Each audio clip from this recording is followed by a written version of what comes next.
बहुत समय पहले की बात है। एक छोटे से गांव में रत्नावती अपने छोटे से बेटा चिंटू के साथ रहती थी। चिंटू की उम्र भले ही बहुत छोटी थी, लेकिन वह अपनी माँ के हर काम में मदद करता था और अपनी माँ से बहुत प्यार करता था। अपना घर चलाने के लिए रत्नावती गांव के चौराहे पर सुबह-सुबह चाय और अखबार बेचती थी। हर रोज सुबह के 6 बजे गांव के चौराहे पर भीड़ इकट्ठा हो जाती थी। रत्नावती के हाथ की गर्मा-गर्म चाय और दुनिया भर की ताजी खबरें अखबार में छपी मिलती थी। इसलिए दूर-दूर से लोग रत्नावती के हाथ की चाय पीने के लिए आते थे। चिंटू, चिंटू जल्दी से खाना खाकर सो जाओ और कल मेरे साथ दुकान पर मत चलना। मैं सुबह के 5 बजे ही अपनी दुकान खोल दूंगी, क्योंकि गांव में प्रधान का चुनाव होने वाला है। इसलिए लोग सुबह सुबह जल्दी प्रचार करने के लिए निकल जाते हैं।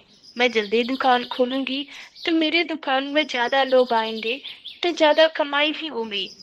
दूसरे दिन सुबह रत्नावती जल्दी उठकर अपने घर का काम खत्म करके चौराहे पर चाय बनाने के लिए अपना ठेला लेकर पहुंच जाती है। जैसे ही रत्नावती चाय बनाती है, तभी वहां पर कुछ गुंडे आ जाते हैं। वे थोड़ी देर रत्नावती के ठेले पर रखी अखबार उठाकर देखते हैं, फिर रत्नावती से कुछ बातें करते हैं। इसके बाद अचानक ही रत्नावती के ठेले पर बनी चाय उठाकर फेंक देते हैं और इसके बाद वहां से चले जाते हैं। सुबह सुबह दुकान खुलते ही अपना इतना बड़ा नुकसान देखकर रत्नावती बहुत दुखी होती है। अरे, मैंने किसी का क्या बिगाड़ा था जो इन लोगों ने मेरा इतना बड़ा नुकसान करके चले गए। मैं तो हमेशा से अच्छे लोगों की मदद करना चाहती हूँ, फिर मेरे साथ ही ऐसा क्यों होता है?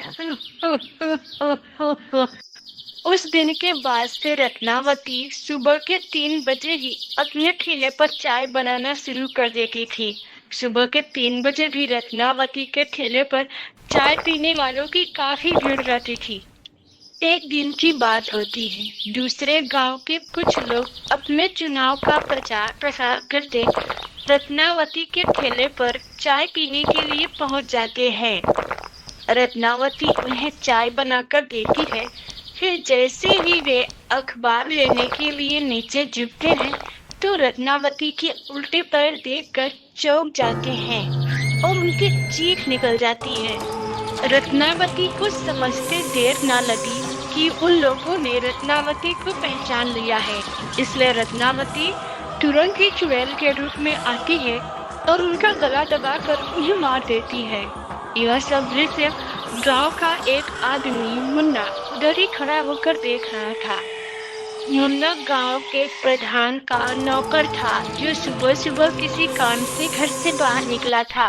वो भागते हुए सीधा गांव के प्रधान के पास पहुंचता है। अरे प्रधान जी, अरे गजब हो गया। वो अपने गांव के चौराहे पर चाय बनाने वाली वो रत्नावती नहीं, एक चुड़ैल है। चुड़ैल गांव के कुछ लोग प्रचार प्रसार करते हुए उसके दुकान पर चाय पीने के लिए गए थे। चुड़ैल ने उनका गला दबाकर उन्हें मार दिया और ये सब खुद मैंने अपनी आंखों से देखा है। मुन्ना के कहने पर गांव का प्रधान गांव के कुछ लोग और पंडित जी को लेकर रत्ना के चाय बनाने के ठेले पर पहुंच जाता है। अरे वो रत्नावती, बाहर निकल। मुझे तेरा राज पता चल गया है कि तू रात को 3 बजे ही अपना दुकान क्यों चालू कर देती है। तू रत्नावती नहीं, बल्कि रत्नावती के रूप में एक चुड़ैल है, जो रात 3 बजे दुकान चालू करके अपनी चाय बनाती है। अब हम गांव वालों को तेरा राज पता चल गया है। हम तुझे इस गांव के चौराहे पर नहीं रहने देंगे। हम तेरी चाय की दुकान जला देंगे, नहीं तो तू हमारा गांव छोड़कर यहाँ से भाग जा। प्रधान की यह सब बातें सुनकर लीलावती को बहुत गुस्सा आता है और वो अपना भयानक चुड़ैल का रूप बना लेती है। रुकिए पंडित जी, ये तुम्हारे गांव का प्रधान मेरा राज क्या खोलेगा? मैं इसका राज खोलती हूँ, जिसे तुम लोग अपने गांव का प्रधान समझते हो और अपने गांव की तरक्की को लेकर इतनी आशा उम्मीद से उन्हें प्रधान बनाते हो। वह कितना लालची है, जो गरीबों पर दया नहीं करता। एक दिन मैं सुबह सुबह अपने ठेले पर चाय बना रही थी, तभी इसके कुछ गुंडे आते हैं और मेरे चाय के ठेले को खरीदने की बात करते हैं। मैंने उन्हें मना किया तो उन्होंने मेरी चाय उठाकर बाहर फेंक दिए। उस दिन मेरा बहुत नुकसान हुआ और रात को जब मैं घर वापस आ रही थी तो किसी कार ने मुझे कुचल दिया और मेरी मौत हो गई और मैं रत्नावती से एक चुड़ैल बन गई। इसने कुएं से पैसे के लिए मेरी जान ले ली। अब मैं इसे नहीं छोड़ूंगी। हमारे गांव का प्रधान अच्छा नहीं है पंडित जी, ये बहुत लालची है जो गरीबों की तरक्की से जलता है। मेरा बेटा बहुत छोटा है, वह अभी काम करने के लायक नहीं, इसलिए मैं चुड़ैल बनकर रात को 3 बजे चाय बेचती हूँ। मैं इस प्रधान को छोड़ूंगी नहीं, मैं अपना बदला इससे जरूर लूंगी। चुड़ैल रत्नावती की बातें सुनकर सभी लोग प्रधान की तरफ देखने लगते हैं और उसे बहुत भला बुरा कहते हैं। गांव वाले पुलिस बुलाकर प्रधान को पुलिस के हवाले कर देते हैं। फिर सभी गांव वाले मिलकर रत्नावती की आत्मा की शांति के लिए पूजा और यज्ञ करवाते हैं। इसके बाद वे रत्नावती की बेटे का भी बहुत अच्छे से ख्याल रखते हैं।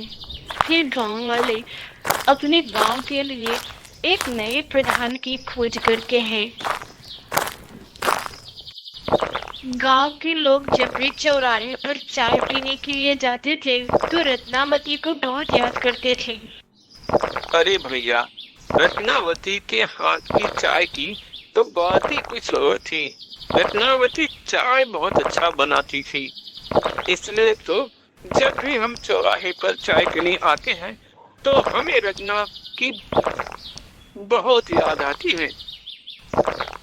सही बात है, लोग तो इस दुनिया से चले जाते हैं लेकिन उनकी यादें हमें हमेशा याद आती है।